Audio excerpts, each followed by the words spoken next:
Hi everybody, Mr. Oliver here from the James Prendergast Library. I'm coming back with another STEAM concepts video for you. So, if you remember a couple weeks ago, we talked about roof shapes using the magnetiles, and we talked about how where you live and what a building is used for dictates what the roof shape is. Now, I don't know if you guys know this, but depending on where you live also dictates how a building looks and how it's made. So up here we have a fairly basic style of houses, four walls, roof. They might be shaped a little different, but it's all kind of the same basic idea.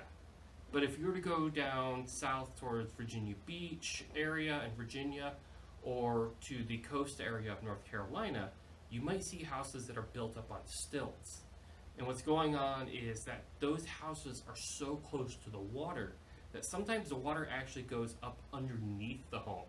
So that way stuff doesn't get wet or get lost. They just build the house up a little bit. And here in our area, many houses and buildings will have basements. Traditionally back in the day, they were used as root cellars and storage units, all sorts of different things. But if you're to go to California, in the Southwest area where they have a lot of earthquakes, basements aren't really safe, so you don't see many basements. And if you do, they're actually only covered on certain sides, and so they'll be open. It's called a walkout basement. It's really cool. I've always wanted one in my house, but that's not one. But so if you live in someplace here, or if you live here, we haven't had many earthquakes. But in my life, I've lived in California and I've lived overseas in Asia, where you get a lot of earthquakes.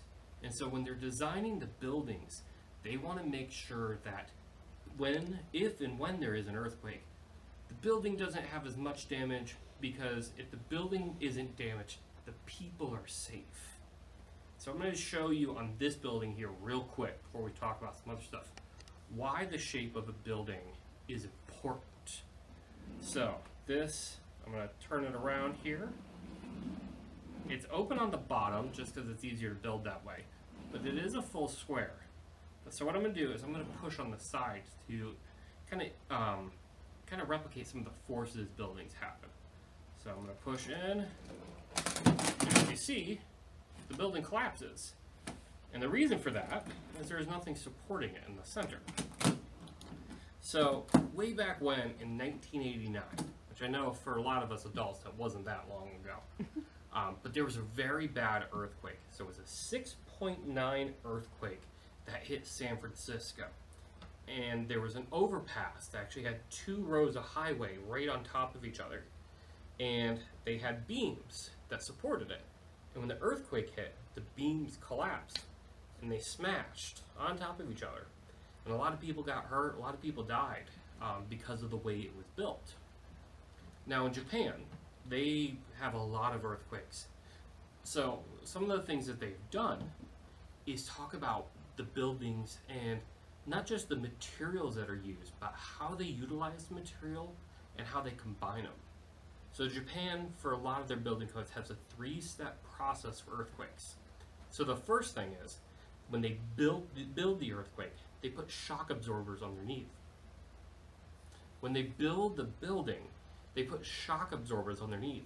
That way, it absorbs some of the tremors from the earthquake. And then they'll do cross bracing with 2 different steel beams on the walls. And that'll help protect the wall, and what they'll also do is they'll put steel bars on the inside of the cement walls, and it'll prevent the shearing and some of the tremors from damaging the building. So this box is similar to the first box we did, but it has internal support structures. So as you can see, as I push in on it, it moves a little bit, and it'll move a little bit like this, but it doesn't collapse. And even when I push a weight on it to the top, it doesn't collapse. And so what's going on is like this. So these corners, these brain flakes are all clipped into each other. I can show you. I'm going to pull these 3 off, or 2 off, kind of give you a look.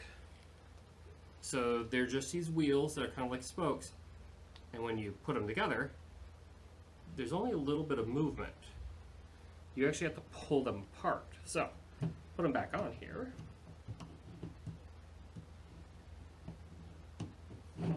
And so you can see that this is a hollow cube. And when I squish the sides here, it does move, but it doesn't break the entire structure.